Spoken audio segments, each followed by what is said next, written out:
Welcome to the 2025 American Athletic Conference Men's Basketball Tournament second round recap and quarterfinal preview brought to you by the Tulsi Sports Report. In Thursday's second round action, the first game featured Wichita State prevailing over South Florida 73 to 68 behind player of the game Bijan Cortez.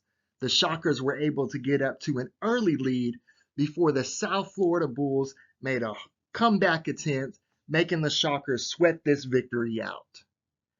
Close games were a prevailing theme throughout all four games in the second round, with Florida Atlantic surviving Charlotte 64 to 59 in the second game. It's always tough going against a team that's already played a game in the tournament versus a team that has received a bye and maybe come out a little bit rusty. Florida Atlantic looked really good at the start, but Charlotte was able to hit some threes at the end of the game, making this really tight before FAU hit their free throws and widened that margin to a 5-point victory. The only upset of the day featured number 10 Tulsa prevailing over number 7 Temple 75 to 71 behind player of the game Jared Garcia, who came off the bench to lead Tulsa with 20 points in the victory over the Owls. In the final game, the number 6 seed East Carolina prevailed over the UTSA Roadrunners 70 to 65 behind player of the game Jordan Riley. So really a lot of close games in the second round action. Looking for that same type back and forth battles here in the quarterfinal coming up today. Talking about the players of the game for each team, I really like how the American Athletic Conference has branded this tournament being down in Fort Worth, kind of giving it that cowboy Texas style, each player of the game receiving a cowboy hat when they're being interviewed as the player of the game. I really kind of like that, tying in those Texas vibes. Other things that they did kind of pre-tournament, they gave out the awards with a big Texas style belt buckle. So I really like the way that they're kind of branding the tournament and maybe receiving some maybe more notoriety by giving it that Texas feel and flair. Tulsa, being the 10 seed, has really faced a lot of unfortunate injuries to top players this season that have kind of really affected that overall record that they've had, especially during conference play.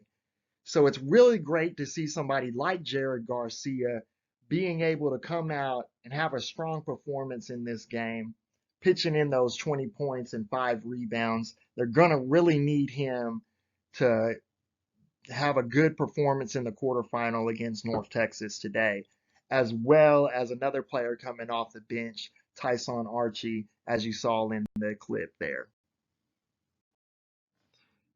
Speaking of Friday's quarterfinal matchups, the first game in our slate is number 1 Memphis taking on number 8 Wichita State. As I said in a previous video, I believe that the Shockers can be this year's Cinderella team in the conference tournament, similar to how Temple was in last year's tournament, making it all the way to the championship game.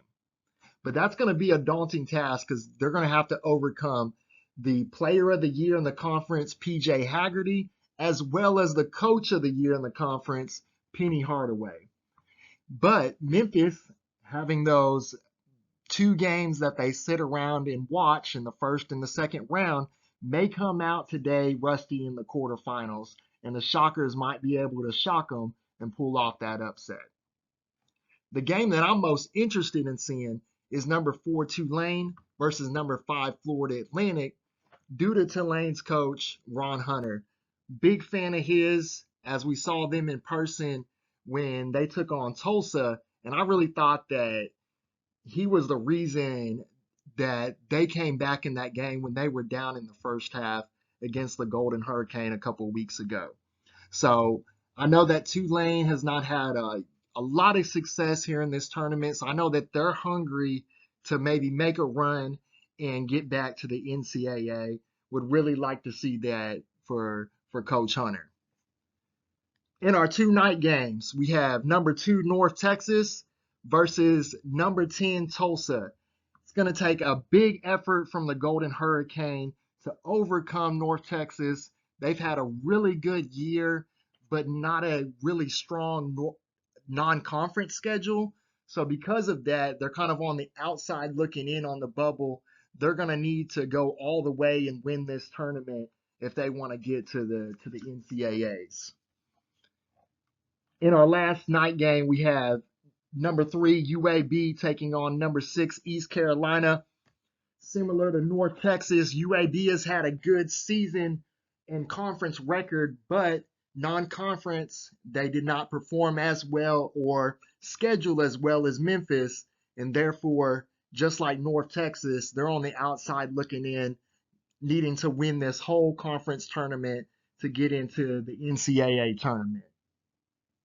But they're also taking on the East Carolina Pirates, who are having a lot of confidence. They're having one of their best seasons in program history. So I know that they want to continue that run and make it to the semifinals. So just a recap of where we're at so far in the tournament today here on March 14th in the quarterfinals. So far, we've had, like I said, some really good games in the first and the second round. A lot of close competition, and that's kind of been indicative of the conference records. Everybody's kind of been in the middle of the pack if you're not Memphis, because all of these games are close every single night. There is a lot of good competition in this conference, even though the net rankings may not reflect that. Once again, as always, thank you for watching. Please like and subscribe. Have a wonderful day. Mado.